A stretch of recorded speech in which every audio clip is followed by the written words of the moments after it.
देखिए बच्चों, मैं मोहम्मद मुकीम खान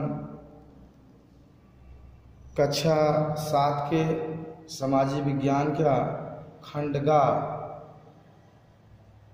नागरिक शास्त्र के बारे में आपको पढ़ाऊंगा, जिसमें सबसे पहला चैप्टर है लोकतंत्र या डेमोक्रेसी। लोकतंत्र क्या होता है, लोकतंत्र का परिभाषा क्या है, इसकी ही बारे में मैं 2 टॉपिक के बारे में आपको बताऊंगा। उसके आगे मैं उसके प्रकार क्या क्या होते हैं, कैसे होते हैं, इसके बारे में बताएंगे। तो डेमोक्रेसी होता क्या है, इसका अर्थ क्या है? लोकतंत्र का अर्थ,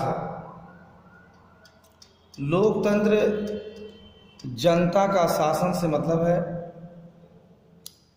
लोकतंत्र से तात्पर्य उस सरकार से है जिसे जनता द्वारा चुना जाता है।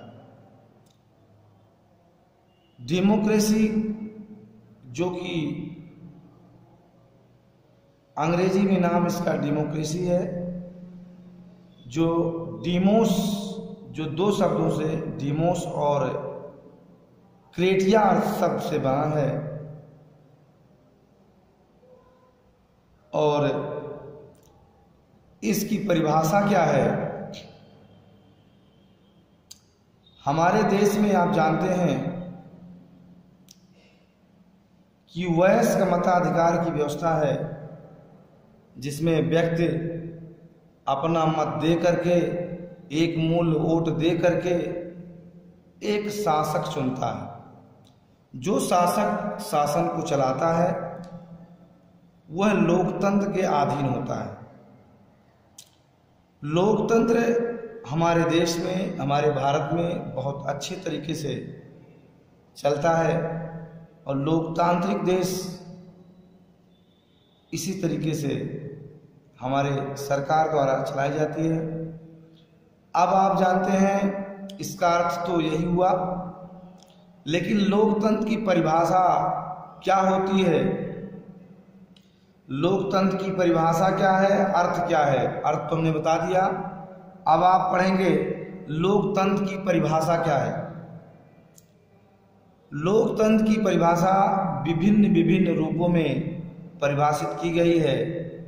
इसमें तमाम ऐसे ऐतिहासिक दार्शनिक लोग अपने को परिभाषित किए हैं कि ये किस तरह से परिभाषित हुए हैं। एक वैज्ञानिक सीले के अनुसार, जो वैज्ञानिक सीले हैं उन्हीं के अनुसार उन्होंने कहा है कि लोकतंत्र एक ऐसी सरकार है जिसमें प्रत्येक व्यक्ति का अंशदान रहता है। ये थे सीले। जबकि आपका क्वेश्चन कहता है सीले के अनुसार लोकतंत्र की परिभाषा दीजिए, तो इसका आंसर यह होगा कि लोकतंत्र एक ऐसी सरकार है जिसमें प्रत्येक व्यक्ति का अंशदान रहता है। अब इसमें यह कहा गया है कि लोकतंत्र का मतलब यह है कि जनता जो है अपने को उसमें अंशदान करती है, अपने को न्यौछावर करती है, उस तरीके से अपने को उसी में इन्वॉल्व रहती है। और वही सीले का अनुसार है कि जनता अपने को उसमें तन मन धन से करती है।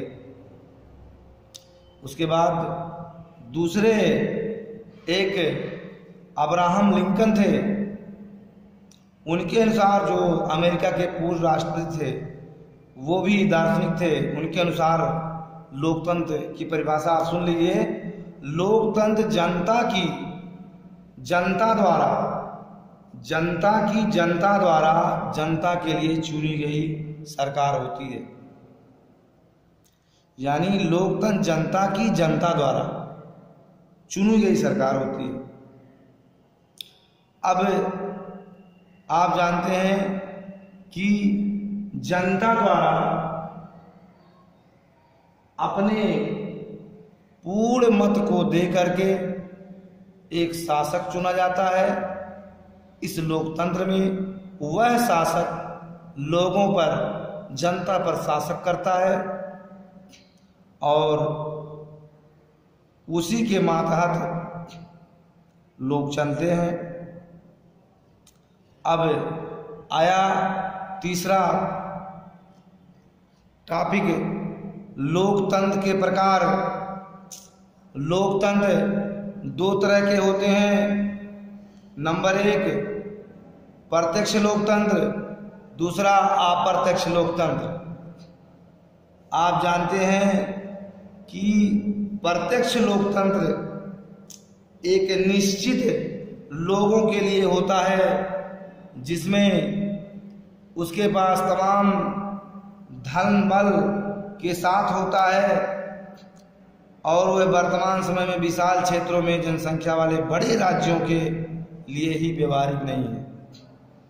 यानी वो बड़े राज्यों देशों के लिए ही होता है जो प्रत्यक्ष लोकतंत्र होता है।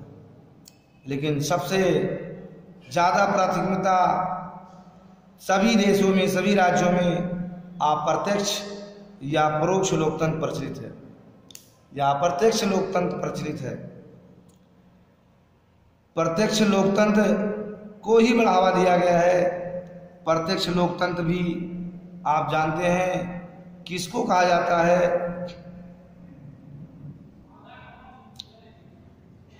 प्रशासन में भाग नहीं लेते हैं,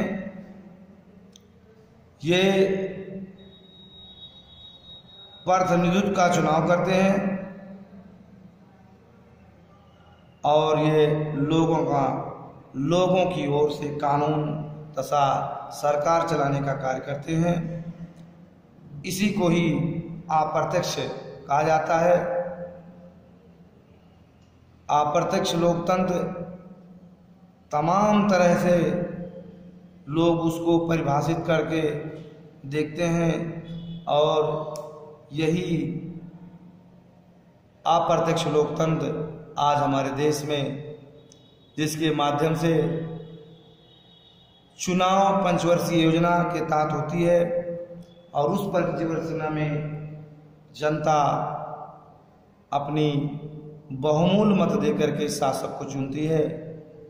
जो शासक जनता पे अपने को शासक मानता है और जनता भी शासक की बात मानती है और शासक भी जनता की बात मानती है, और वही राज्यसभा, लोकसभा और ग्राम सभा तमाम ऐसे चुनाव जो पंचवर्षीय योजना होती हैं, ये अप्रत्यक्ष लोकतंत्र के अंतर्गत आते हैं। Okay, thanks. मैं आपको फिर अगला वीडियो लोकतंत्र की सत्ता की प्रणाली के बारे में हम बताएंगे और इसमें तमाम ऐसे क्वेश्चन हैं जो संसद के रूप में होती है। लेकिन आज मैं बताया हूँ आपको लोकतंत्र का अर्थ, लोकतंत्र की परिभाषा और लोकतंत्र के प्रकार। बस यही वीडियो आज आप देखेंगे। अगला वीडियो नेक्स्ट में अगला बताएंगे। Okay, thanks.